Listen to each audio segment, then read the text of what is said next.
Dear Heavenly Father, Lieber himmlischer Vater, thank you for this new day of life, danke für diesen neuen Tag des Lebens, for this new opportunity to hear your word. für diese neue Möglichkeit, dein Wort zu hören.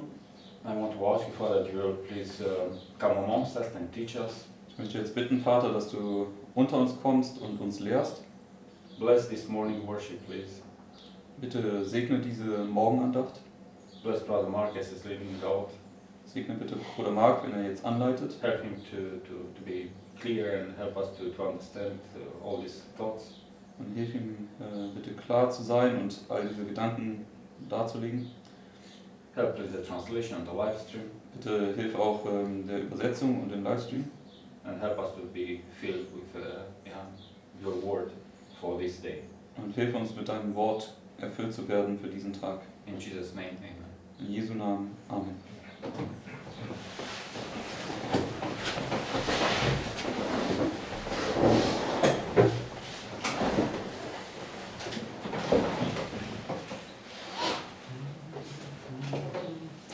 Okay, yesterday we were looking, there's notes in the live stream by the way.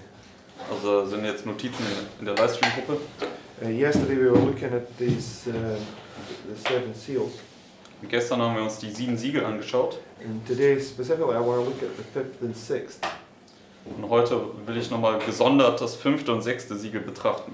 But just before we do that, I just want to remind us of a couple of points. Aber bevor wir das tun, möchte ich nochmal ein paar Dinge in Erinnerung rufen. So yesterday we're making this point that first 3 seals, then you have the fourth. Gestern haben wir diesen Punkt gemacht. Wir haben jetzt hier diese ersten 3 Siegel und dann das 4. hier. Right? Richtig?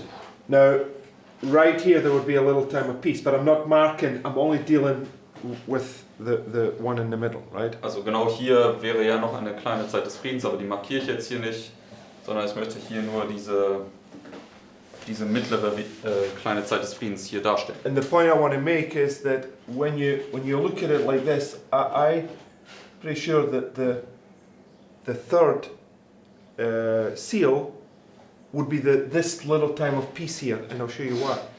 Und ich bin mir ziemlich sicher, dass würden wir die kleine Zeit des Friedens hier noch markieren, dann wäre es das 3. Siegel. Da bin ich mir ziemlich sicher und ich möchte euch gleich auch zeigen, warum. Okay, so the third seal, what symbolizes it? Das 3. Siegel, was stellt es dar?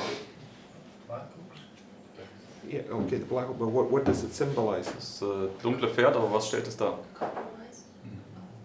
Yes, compromise. But okay, Ja, so Kompromiss. Ja. but what is the black horse? What does it symbolize? It? Eine, What's a white horse symbolize? also was stellt ein weißes Pferd dar? Righteousness, purity. It's a message of truth, Yes. right? Es ist eine Botschaft der Wahrheit. Okay, thy word is truth. So it represents a church that's Light. walking in all the light, right? Dein Wort ist Wahrheit, es ist also eine Gemeinde, die in der gesamten Wahrheit wandelt. And yesterday we were comparing this with Satan, Lucifer, this light bearer at the beginning, but he goes into Darkness. darkness, right? Und gestern haben wir das ja mit Luzifer verglichen, der am Anfang dieser Lichtträger war, aber am Ende dann in die Dunkelheit geht. Okay, so now the point is that if we were to take that and place it on the smaller fractal, right? Der Punkt ist, dass wenn wir jetzt die Darstellung jetzt hier oben nehmen und aufs kleinere Fraktal übertragen, Right? It would be like this. 1, 2, because 2 is the time of persecution, right? hätten wir einmal hier 1, 2 und das zweite Siegel ist diese Zeit der Verfolgung. And the third one, what is midnight? Der dritte wäre dann hier zu Mitternacht. Was ist Mitternacht? Yeah, midnight darkness, right? Mitternacht ist diese mitternächtliche Finsternis. And then it brings you to the 1260, which is the fourth, Und dann right? bringt uns das zu der 1260, was auch das 4. ist. Okay, so you have to see that I'm just trying to figure out this at different levels, right? Ich möchte das einfach auf verschiedenen Ebenen versuchen herauszufinden. Okay, so, and then we were marking the right first, second, third, right. Also The fifth is this little time of peace. ersten 4 hier und dann das 5. Siegel hier als die kleine Zeit des Friedens. Okay, and then we come back to the Sunday law, and it's marking where the Lord holds his wrath, right? Und dann kommen wir ja zurück hier zum nächsten Sonntagsgesetz. Das markiert dann, wo der Herr seinen Zorn ein weiteres Mal zurückhält. So the sixth is here, but he holds it, right? 6 ist dann hier markiert und das ist, wo jetzt der Zorn gehalten wird. Okay, so go to the notes. We want to have a look at this, right? Gehen wir jetzt zu den Notizen und lassen uns das anschauen. There's a lot of light in these things, and you just have to look at it very closely. Da gibt es wirklich viel Licht da drin und wir müssen uns das nur genau anschauen.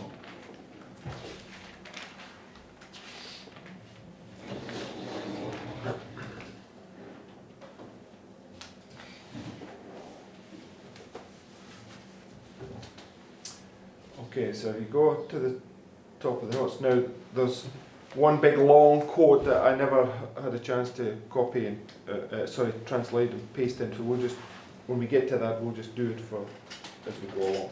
Da gibt es ein langes Zitat in den Notizen. Das habe ich bisher noch nicht übersetzen können. Das werden wir einfach machen, wenn wir dazu kommen. Okay, so let's begin by going to Revelation chapter 6 in the Bible. Lass uns anfangen, indem wir zur Offenbarung Kapitel 6 in die Bibel gehen. Verse 9. Offenbarung 6, dann die Verse 9 bis 11. It said, and when he had opened the fifth seal, I saw under the altar the souls of them that were slain for the word of God, and for the testimony which they held. And they cried with a loud voice, saying, How long, O Lord, holy and true, dost thou not judge and avenge our blood on them that dwell on the earth? So, who are these people? What does it represent? Also wer sind diese Leute hier? Was stellt das dar?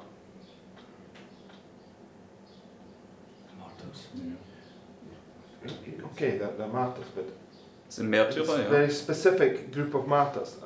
They're the martyrs that have been martyred during the 1260, Das sind die right? Märtyrer, die getötet worden sind während den 1260. So we were marking this point because right at the beginning of the Sunday law of this expression, how long, right? Also wir haben uns ja gestern angeschaut, dass direkt am Anfang des Sonntagsgesetzes haben wir diesen Ausdruck, diese Frage, wie lange? And the answer is 1260, 2300 and 2520. Und die Antwort ist dann 1260, 23, 2520 oder die 2300 Tage. Right? And then when they get to the end, these martyrs, which is something symbolic, are asking the question, how long? Und wenn wir dann ans Ende kommen, dann fragen auch die Märtyrer jetzt hier dieselbe Frage, wie lange? Right, so let's just go to this first quote. It's this like one line. Gehen wir jetzt zum ersten Zitat, das ist dieser eine Satz, das ist auch in dem Livestream. It's basically quoting from what we just read, right? Zitiert einfach das, was wir gerade gelesen haben. Because verse 8 is the 1260, and then verses 9 through 11, it's now speaking about this fifth seal, right? Also Vers 8 spricht noch über die 1260, aber dann die Verse 9 bis 11 ist hier dieses 5. Siegel. Here were scenes presented to John that were not in reality, but that which would be in a period of time in the future, right? So, because obviously for John it was a future point, right? Also für Johannes war es damals natürlich ein zukünftiger Zeitpunkt. Okay. So,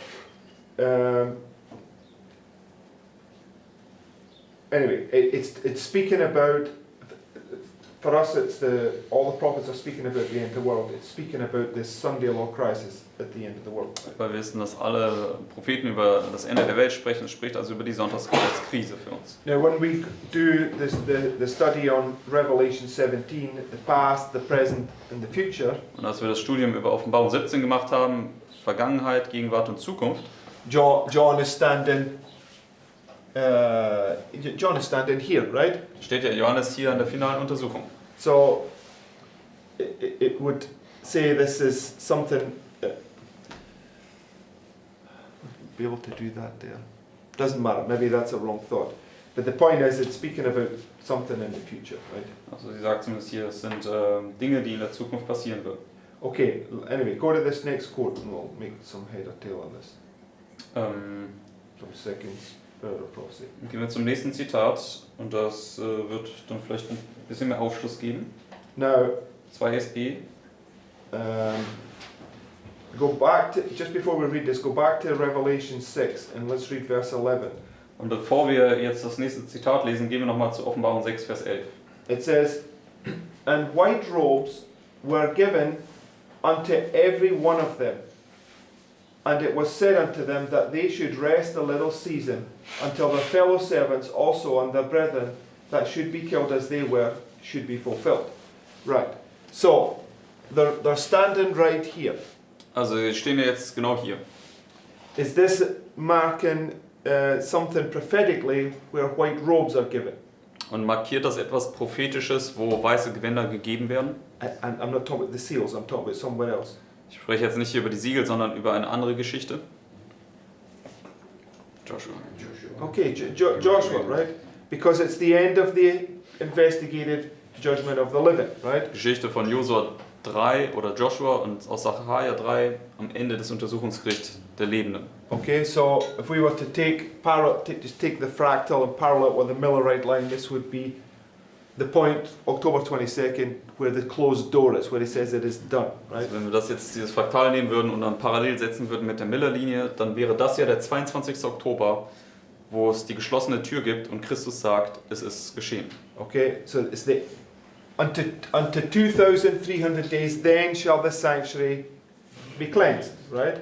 Bis zu 2300 Tage, dann wird das Heiligtum gereinigt sein. And the sanctuary is representing us being cleansed, right? Und das Heiligtum stellt uns dar, wie wir gereinigt worden sind. So when you're clean, what can Christ now do for you? Und wenn du rein geworden bist, was kann Christus dann für dich tun?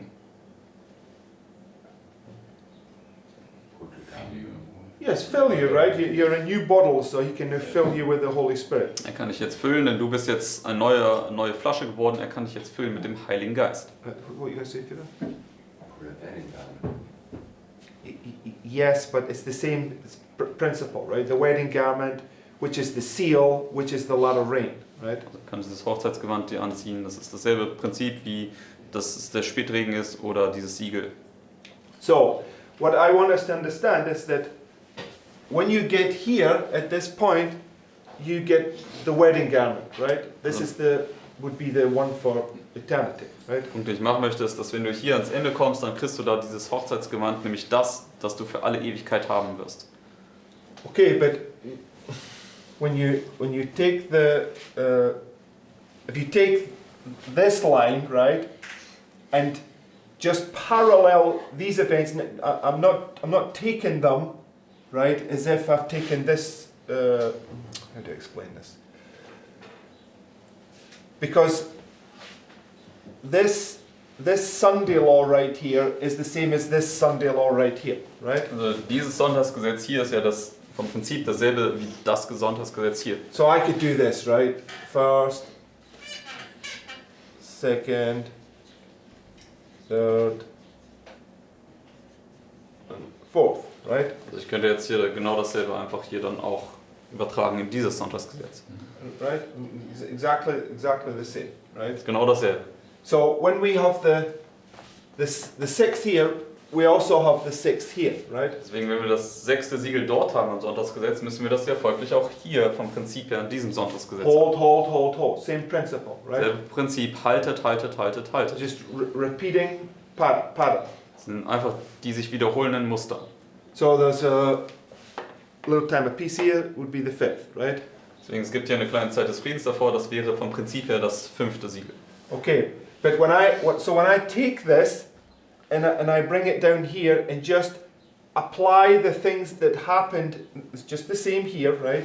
Wenn ich jetzt das hier nehme und hier ausspanne, und einfach dann die Dinge, die hier passieren, dann hier darlege, das ist ja dann letztendlich genau dasselbe wie hier, Right. richtig? But at the same time,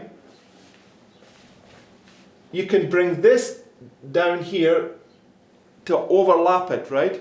Aber zur selben Zeit kann man dann auch einfach, was hier oben dargelegt ist, hier runterbringen, um das übereinander zu legen, Right? richtig? Because there's repeating patterns, just like the 1260, and within the 1260 you have 1260, right? Einfach die sich wiederholenden Muster, das ist wie die 1260 und innerhalb der 1260 hast du wieder eine 1260. Right? We have to understand those principles. Wir müssen diese Prinzipien verstehen. And that's basically what Führer was doing last night. He was bringing the line and then showing that it's repeating, and bringing the line and showing that it's repeating, right? And that's the same principle that we have here.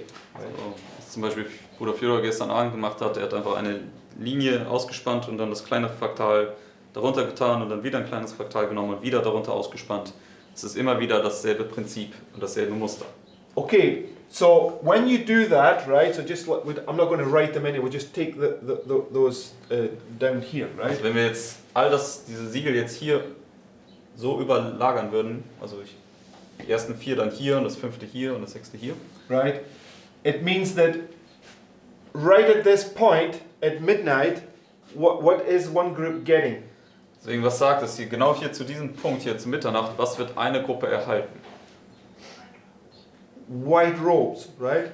Weiße Gewänder. Okay, and that's what I want. And it's marking this little time of peace. So Das markiert dann diese kleine Zeit des Friedens hier. while one group is going into midnight darkness, the other group is given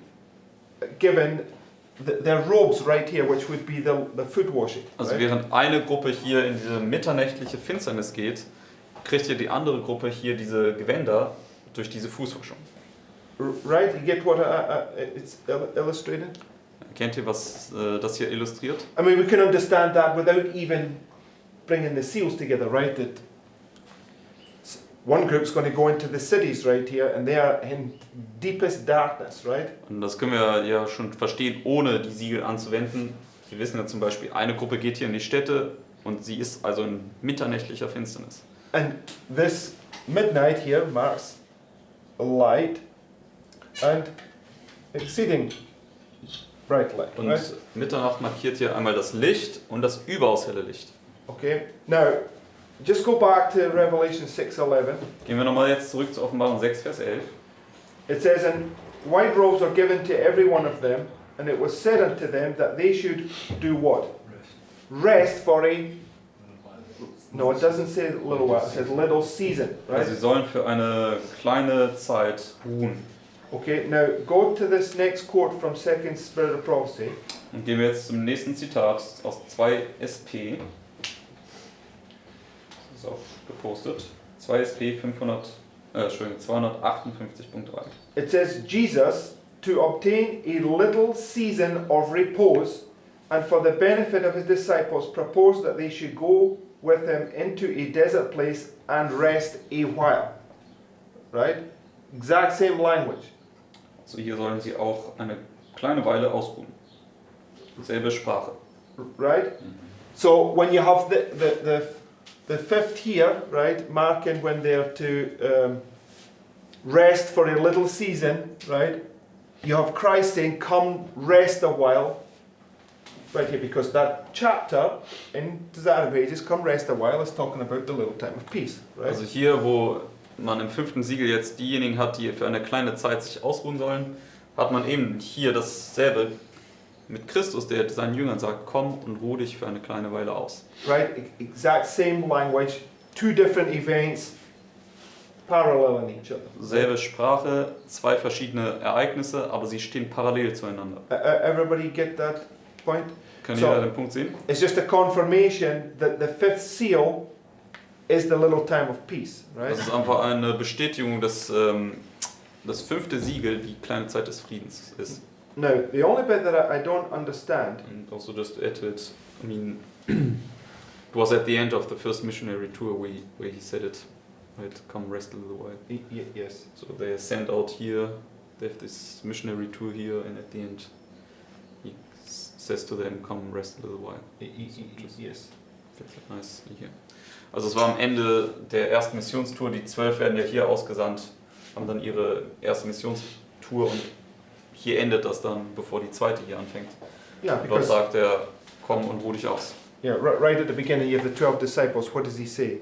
Denn hier am Anfang hat man die 12 Jünger und was sagt er zu ihnen? Tarry, right? Er sagt, wartet hier. Don't go to the Gentiles or any city of the Samaritans, but go to the lost sheep.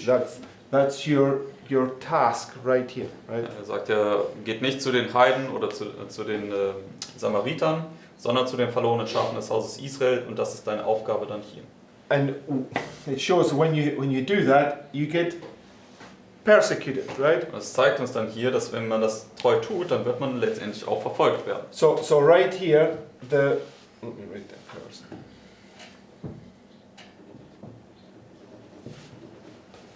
What's the relationship between the second and the fourth? Was ist der Zusammenhang zwischen dem zweiten Siegel und dem vierten Siegel?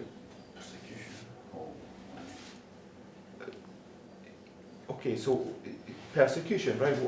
Why? Verfolgung und warum? You always see things and you're not sure what you're saying. I mean, that was- This is persecution because it's the blood, right? The Yes. blood draws. Also das ist die Verfolgung, denn es ist ja dieses blutrote Pferd. And this is 1260 with all the martyrs, right? Und das ist die 1260, wo die ganzen Märtyrer waren. So a nice confirmation there, right? Also da haben wir eine schöne Bestätigung. Okay, so he sends you out here and you're going through these experiences and you get to the point here and he says, come rest a while. It's going to refresh you, right? Also er sendet dich hier aus und du gehst durch diese gesamte Zeit hier und dann sagt er am Ende, komm und ruh dich ein bisschen aus. Er möchte dich wieder erfrischen. Right? We see that? Kann jeder das sehen? Okay. So, so while you have one group going into this midnight darkness, the other group has been given this robe of righteousness, right? Also während eine Gruppe hier in mitternächtliche Finsternis geht, kriegt die andere Gruppe hier diese Gewänder der Gerechtigkeit. So what I want to suggest is that, for instance, this group here at the end, right, who become, because if we were to take the reform line of Christ, what waymark would this be? Also wenn wir uns die Reformlinie von Christus anschauen, welche Wegmarke wäre das jetzt hier? baptism. It's the baptism, Das right? ist die Taufe. The doves coming down from heaven and filling you with the Spirit, right? Taube kommt vom Himmel und sie erfüllt dich mit dem Geist. And it's the preparation for when you begin your ministry right here, Und right? das ist die Vorbereitung, wenn du dann hier deinen Dienst beginnst. Because he began his ministry by going into the temple and divinity was flashing through humanity, right? Denn er fing ja seinen Dienst an, als er in den Tempel ging und die Göttlichkeit blitzte durch die Menschlichkeit hervor. So I can just do this, right? I can say wedding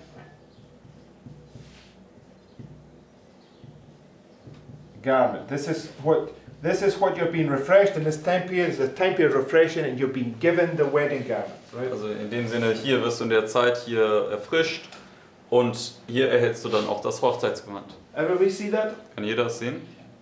Okay, now go back to the only point I don't understand is this last half of the sentence in verse 11. Das Einzige, was ich bisher noch nicht richtig verstehe, ist dieser letzte Halbsatz hier in Vers 11.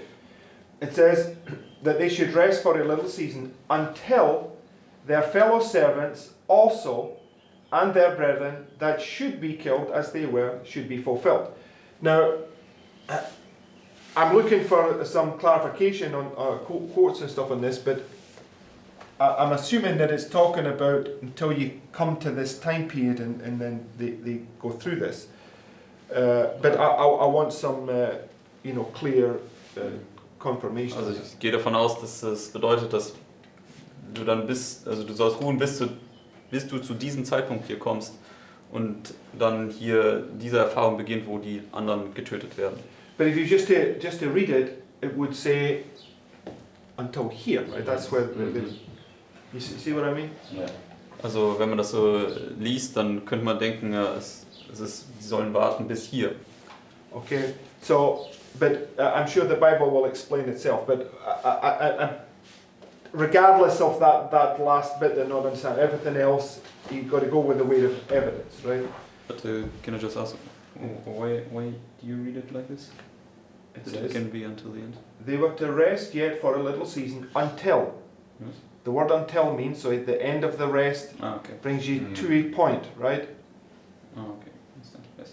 It's like it begins to be fulfilled at the Sunday law, but it ends. Yes, but I think I have the answer, but we will see. But we have to look at this closely, right? We don't want somebody to spring this question on you and you can't answer it, right? Lawrence? Also wir müssen das genau anschauen, denn wir wollen ja nicht, dass irgendjemand letztendlich uns diese Frage stellen kann und wir können sie nicht wirklich beantworten. Okay, so now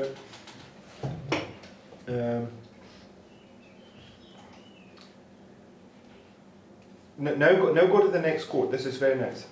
Gehen wir jetzt zum nächsten Zitat, das ist sehr schön.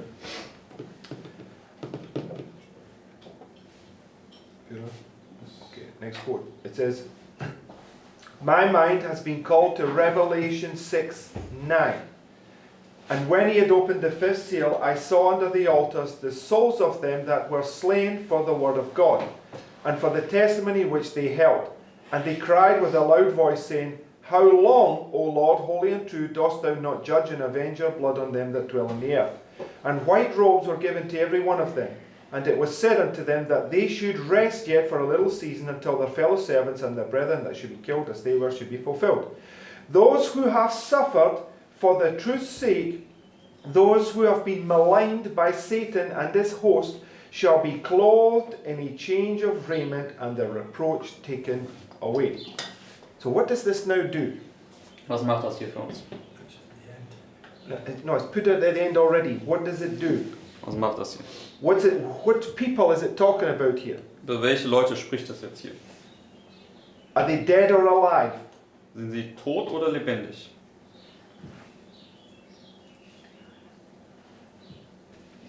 Who have suffered. How does a people that's dead say how long?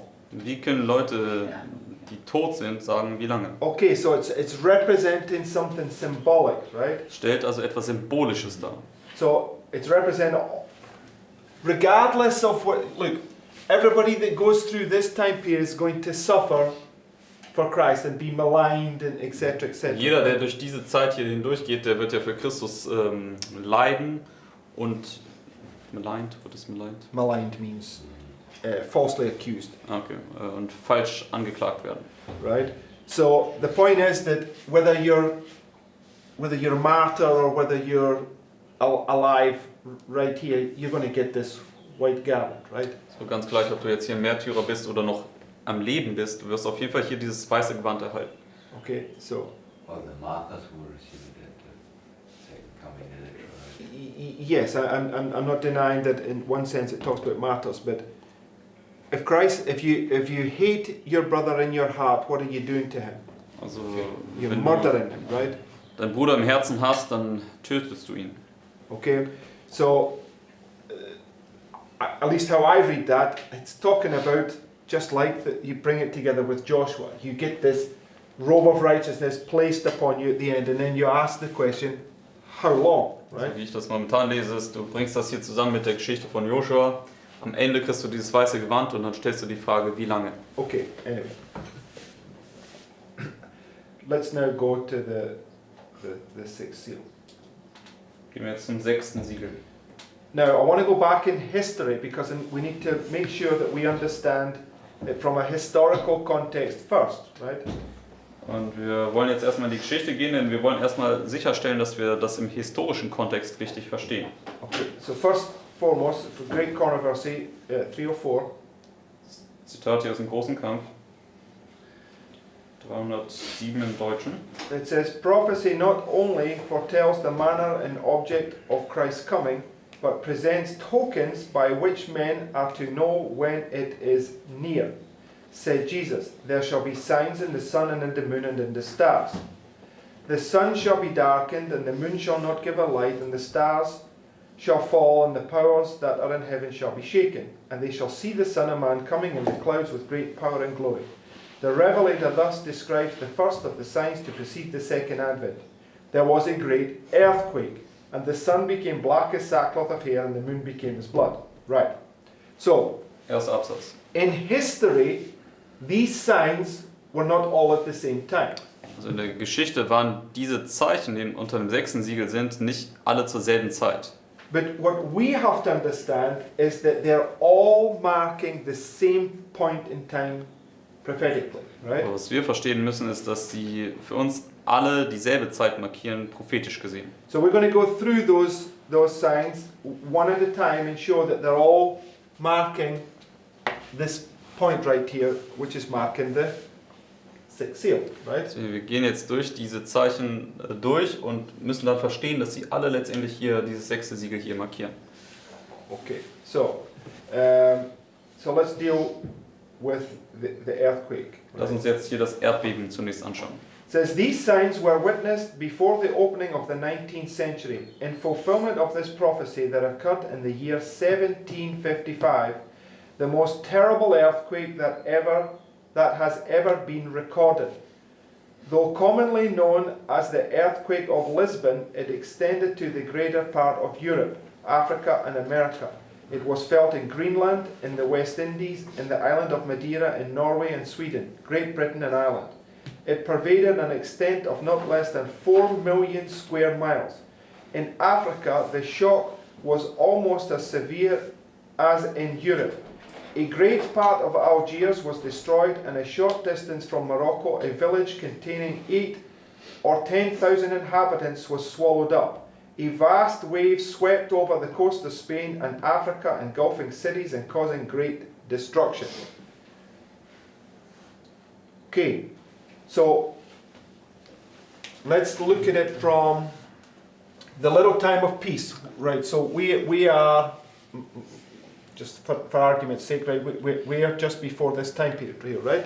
Also wir sind jetzt kurz vor dieser kleinen Zeit des Friedens hier. And we've all been going through various trials in this time, right? Und wir sind bisher durch verschiedene Prüfungen gegangen in unserer Zeit. And we've got right now the coronavirus right here. Und wir haben jetzt momentan dieses Coronavirus. And when you go into this time period to rest a while, he's going to give you great light, right? Und wenn du aber hier in diese Zeit eintrittst, um ein bisschen auszuruhen, dann wird er dir großes Licht geben. And what are you to do in this time period? Und was sollst du in dieser Zeit hier tun? Preach. To preach, to warn, right, of what's going to come right here. Du sollst dir verkündigen, sollst warnen vor dem, was hier kommt. Now, this is the cross, right? Das ist ja hier das Kreuz. And Christ died, because it's the belly of the whale, right? Died, rested on the Sabbath, and was resurrected the third day, right? Christus ist gestorben, er hat am Sabbat geruht, ist am 3. Tag auferstanden. And when he died, what happened? Und als er starb, was ist passiert? There was an earthquake, Da gab es right? ein Erdbeben.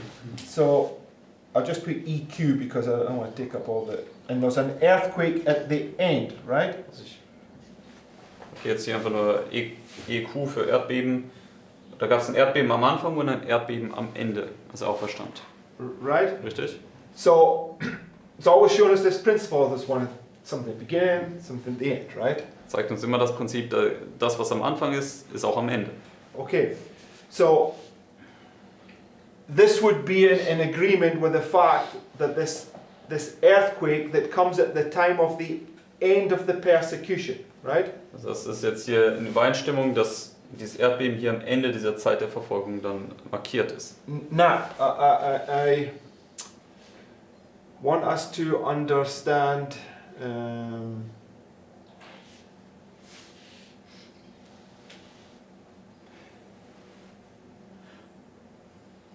Okay, because right here we get this point, right? Sixth seal, right?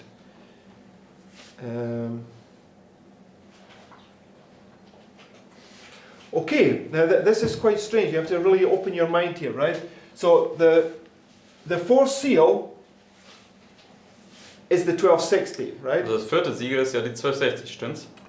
But literally, the fifth and the sixth seal opened up in the time period of the 1260. Buchstäblich das fünfte und sechste Siegel ist in der Zeit der 1260 aufgetan worden. Okay? But for in, Also the fifth? Wasn't the fifth at the end of 1798? oh, so the fifth would be after the sixth. They are not really in line this way. Because it says they have been slain. Right? And then cry how long? The how long is at the end? The persecution, right, is ended before 1798. Yeah, no, that's true. But when do they cry how long? I'm not arguing that point. But you can't have the sixth before the fifth. Also man kann ja zumindest nicht das sechste Siegel vor dem fünften Siegel geöffnet So let's not apply our own wisdom to these things. The Lord gives them in a historical sequence, but they're all to point to some waymarks at the end of the world, right? Der Herr gibt sie in einer historischen Abfolge, aber sie zeigen alles etwas am Ende der Welt No. auf. There's a reason. Remember in the class the other day. There's a reason why, for instance, if we take here, this is the central waymark, right? Also das ist jetzt hier diese zentrale Wegmarke hier, richtig? It's the last week of Christ. Das ist auch dann ja die letzte Woche Christi hier. So if we just take that, you've got this 1260 going from here all the way to here, right? Wenn wir das nehmen, haben wir die 1260 von hier bis hinab hier, Right. richtig? And this period from the fifth day of the fourth month to the first day of the fifth month, how many days? Diese Zeit hier vom 5. Tag des 4. Monats bis zum 1. Tag des 5. Monats, wie viele Tage sind das?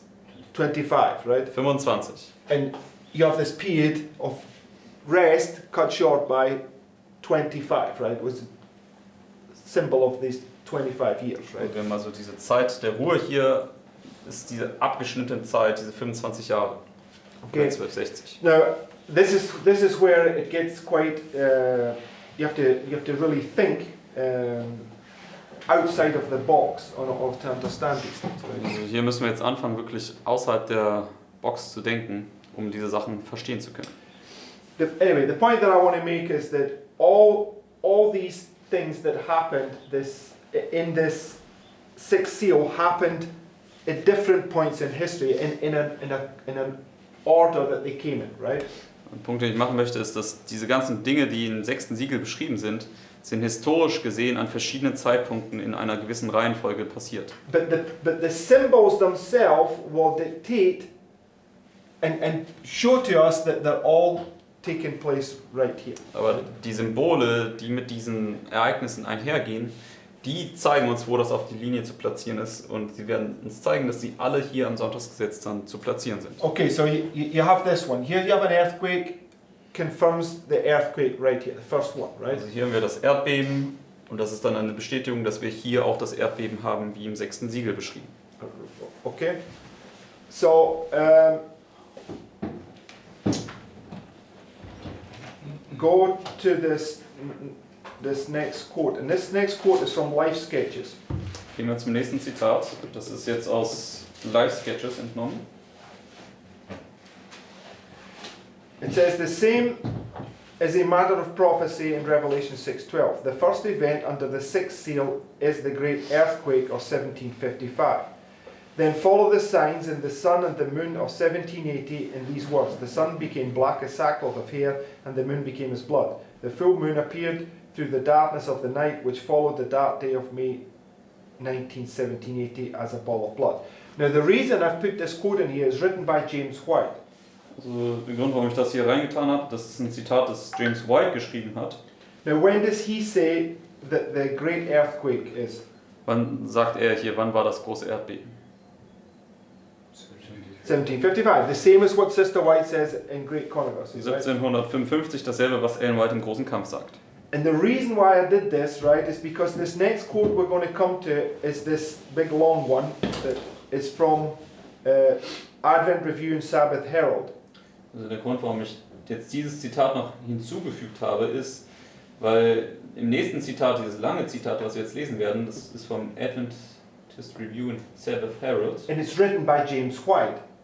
Und das ist von James White geschrieben worden. Because when you read this, if you go to the Spirit, to the app and read this, it says 1775 in about 4 different places, and I've changed the date, right?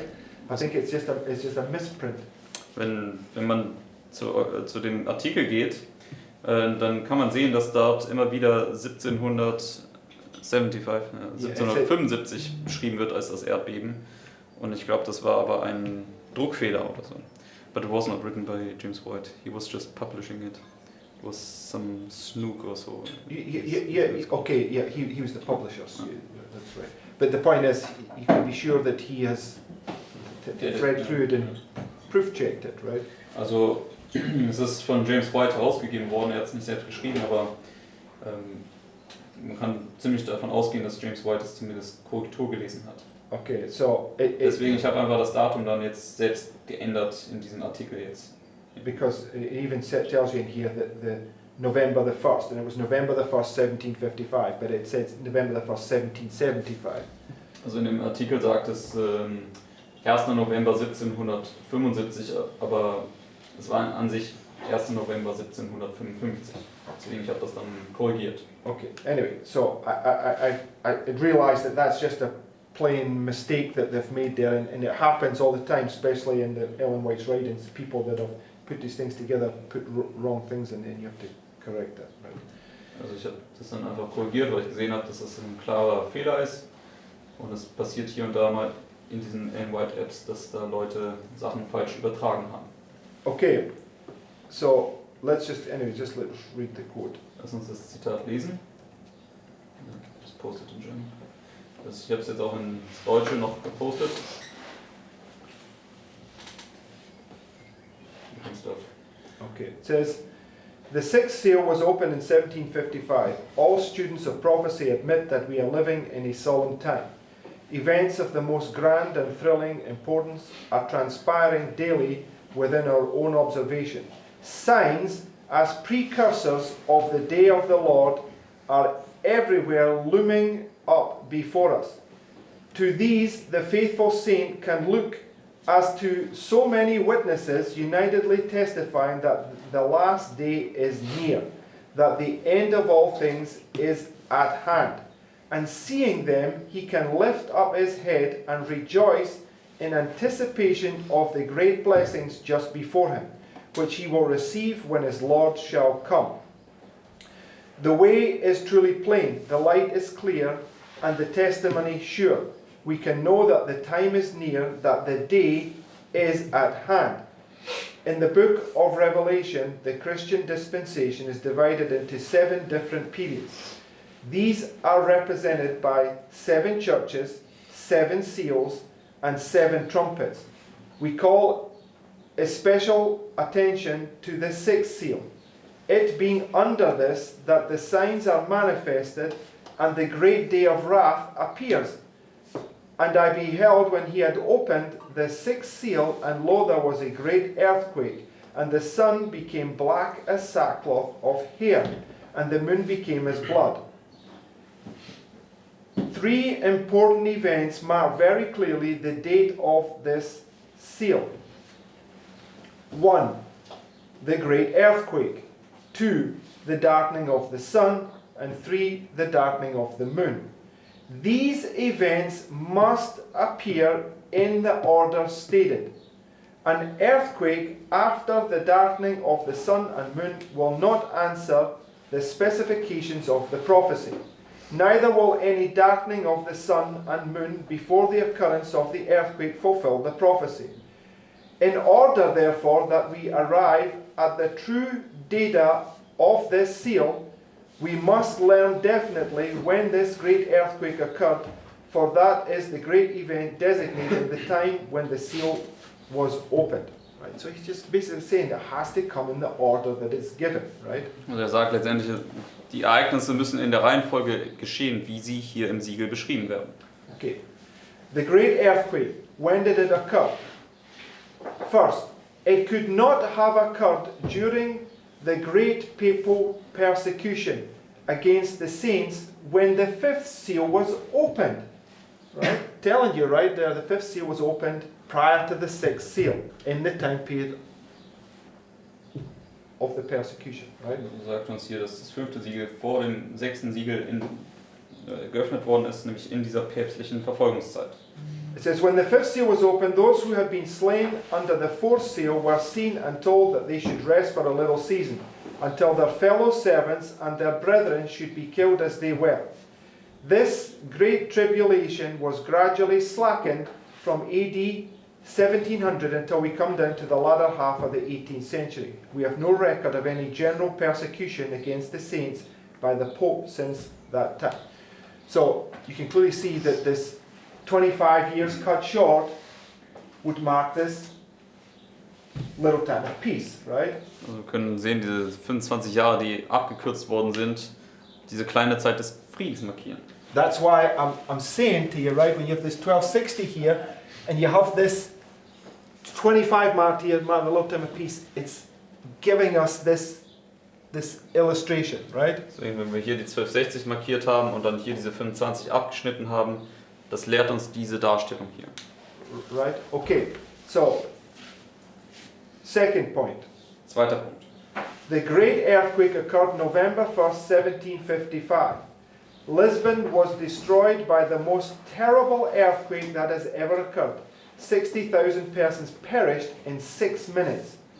The sea first retired, then rolling in, rising 50 feet above its usual bed, the largest mountain in Portugal rocked and split asunder and sent forth flames and clouds of dust. The shock was felt nearly all over Europe, in the north part of Africa, in the Atlantic, and even in the West Indies. A vast wave swept over the coast of Spain, and in some places 60 feet in height. Near Morocco, the earth swallowed up about 10,000 persons with their heads and then closed over them.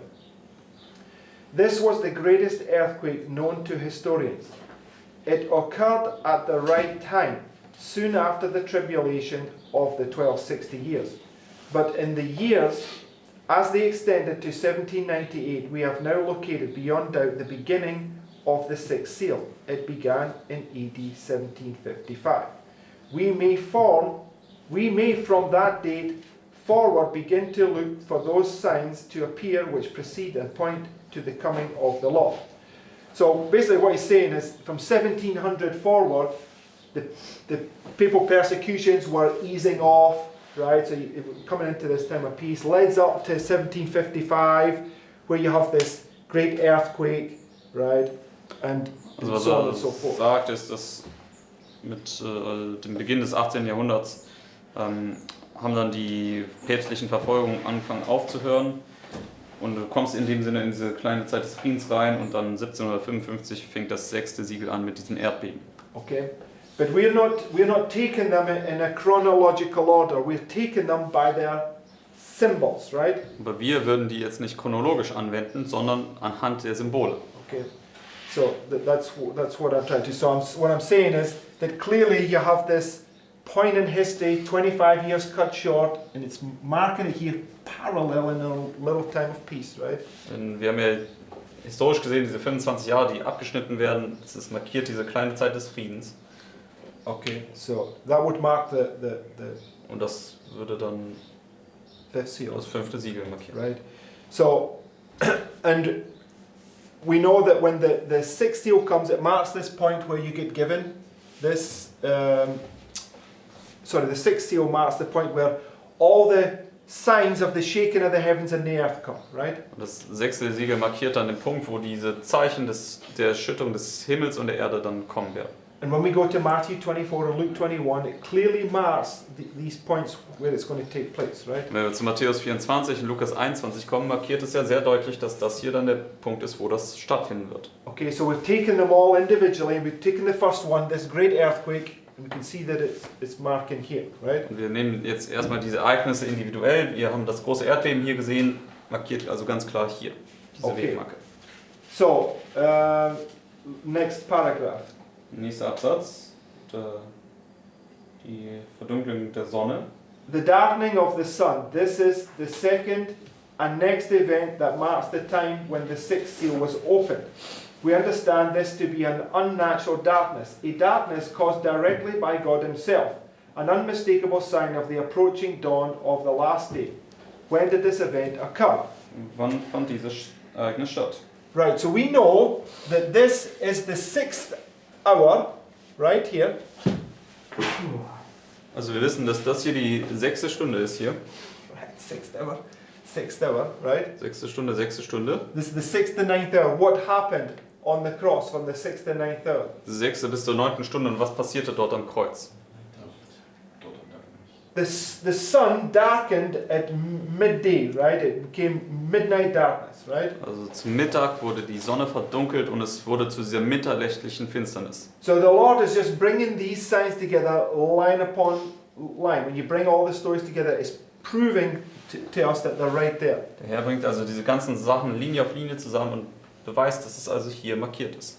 Okay. So, next paragraph. Nächster Absatz.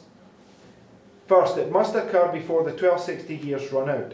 In those days, after that tribulation, the sun shall be darkened and the moon shall not give a light. This testimony shows very clearly that this sign should appear within the 1260 years. Now, as the 1260 years ran out in 1798, this sign must appear prior to that date. So he's just given us a historical account, right? Das ist jetzt einfach eine historische Erzählung weiterhin. Now, we know that the signs in the sun and the moon and the stars appear before the 1260 ends, prophetically, right? Und wir wissen prophetisch gesehen, dass die Zeichen in Himmel, Mond und Sterne vor dem Ende der 1260 passieren werden. Right? Because when we take this right here, the Sunday law to the final review is 1260, right? Wenn wir das jetzt hier betrachten, das Sonntagsgesetz bis zur finalen Untersuchung ist eine 1260. And what is this period right here? Und was ist dann diese Periode hier? The 25 years cut short. It's just on a bigger fractal, Die right? 25 Jahre, die abgeschnitten sind, einfach auf einem größeren Fraktal gesehen. So the natural demonstrates the spiritual, right? Das Natürliche demonstriert das Geistliche. So we know that the time of the end is here, the 1260 ends, and before it ends, the signs in the sun and the moon and the stars are marked, right? Wir wissen, dass die Zeit des Endes dann hier markiert, das Ende der 1260, aber davor wissen wir, ist jetzt die Zeichen am Himmel, an Sonne, Mond und Sterne markiert. Everybody following? Kann jeder folgen? Right? Because you can only understand this line upon line with all these different fractals being brought together. It's the only way that it can be explained correctly, Wir right? können das nur Linie auf Linie verstehen, indem wir diese ganzen Symbole und Fraktale zusammenbringen, dass wir das dann richtig platzieren können. Okay, second, it is Zweites. the first sign following the great earthquake, and as that occurred in AD 1755, the sun must be darkened this side of that date. Third, therefore we are now shut up to this conclusion that the sign must occur between 1755 and 1798. Here, therefore, is the time in which it must appear. Did it appear in that time? If so, in what year? It did appear in that time in the year 1780. We refer to the testimony of many living witnesses. We will also give one historical testimony out of many that we might give. In the dark day of May 19, 1780, the heavens were covered with a dense cloud for 3 or 4 hours. During this time, the clouds were tinged with a yellowish or faint red for hours, for which no satisfactory cause has been assigned. Next paragraph. Nächster Absatz. We give this testimony more for the purpose of proving the nature than the reality of the event. No man of literature will call in question the ability of this witness to decide a case of this kind. This sign makes its appearance at the right time and in the right manner, and is therefore a fulfillment of the prophecy. Next paragraph. The darkening of the moon, this is the next sign following in consecutive order and occurred on the night of the 19th of May 1780. So in the daytime, the sun went to midnight darkness, and at the night time, the moon turned to blood, right? Also zur Tageszeit am 19. Mai 1780, da wurde die Sonne verfinstert, aber dann zur Nachtzeit wurde der Mond blutrot. It says, the points above which locate the time when the sun was darkened will also apply here, and prove the time for the moon to cease to shine to be the same. Our Saviour has carefully pointed out these signs in other places. Okay, now I'm just going to jump forward these verses because we're running out of time. I just want to put this last point in place. Wir überspringen jetzt die nächsten Verse hier. Ich möchte hier noch den letzten Punkt am Next, Platz the setzen. next paragraph from the quote. Wir gehen jetzt nochmal wieder zum Zitat. Das ist noch kurz übersetzen. Yes, just do the first four paragraphs. One, two, three, To 22.9. three, 22.8. Three paragraphs. Excuse me.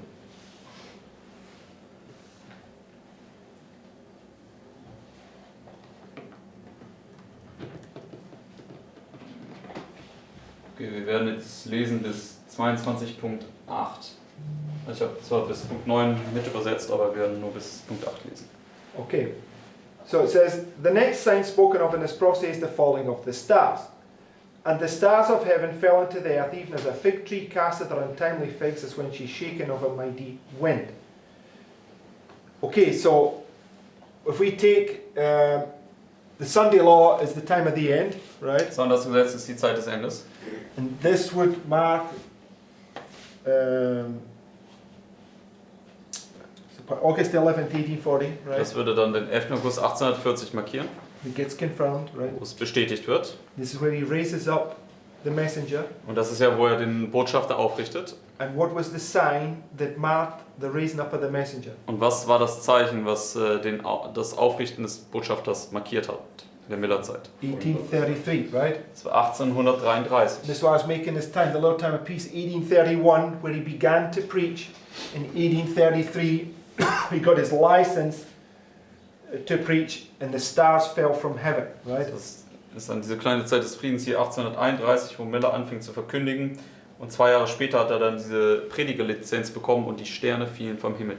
So the point that I'm making, you have overwhelming evidence line upon line that those signs are all marking this point right here, right? Wir haben wirklich überwältigende Beweislast, um zu zeigen, dass diese ganzen Zeichen hier diese Wegmarke markieren. And the stars from heaven is likened unto the fig tree, which marks the falling away, right? Und die Sterne des Himmels werden hier mit dem Feigenbaum verglichen und das markiert also dieses Wegfallen.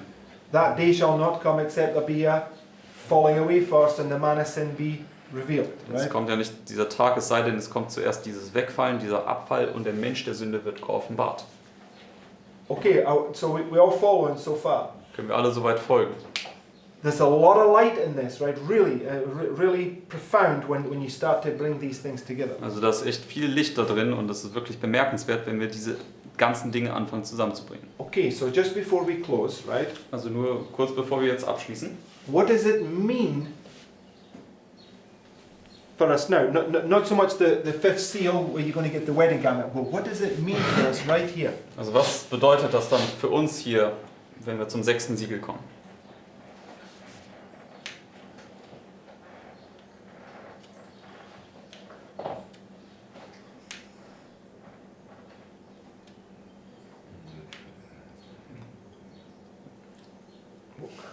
I can't believe that we're not tuned into what I'm asking, right?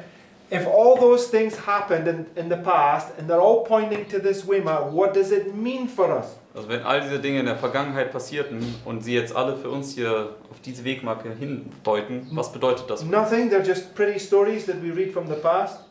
Nichts, sind das einfach nur schöne Geschichten, die wir aus der Vergangenheit lesen können? What does it mean that you're going to be warning about right here? Was ist es? Also worüber wirst du dann hier warnen? Yeah, the sixth seal, right? Du wirst über dieses 6. Siegel warnen, über die Erschütterung des Himmels und der Erde.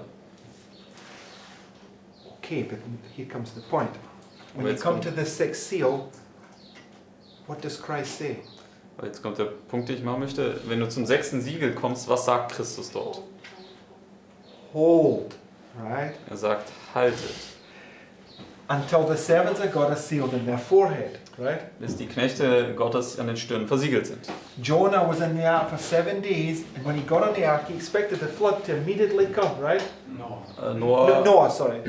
ist für 7 Tage auf die Arche gegangen und als er dann in der Arche war, hat er an sich ja gedacht, dass die Flut sofort kommen würde. But 7 days he was in the ark, and all those people mocked and everything, and then it came, right? Aber 7 Tage war er in der Arche und die ganzen Leute haben gespottet und dann kam sie aber letztendlich. So I want to show you, and we'll come back to this tomorrow morning, and bring it all together to show you that the 6th seal is the 7th seal. They're the same event. Und das werden wir morgens anschauen. Ich möchte euch dann zeigen, dass das 6. Siegel letztendlich das 7. Siegel ist. Das ist dasselbe The Ereignis. 6th seal is the second coming of Christ, but he holds it and then brings it at the 7th, right? Also das 6. Siegel markiert die Wiederkunft Christi, aber er hält das dann hier noch zurück und dann kommt das 7. Okay. And you'll see this very clearly when we come. Und das werden wir sehr deutlich sehen können, wenn wir das uns morgen anschauen. Okay, let's close with prayer. Lass uns mit dem Gebet abschließen. Philip,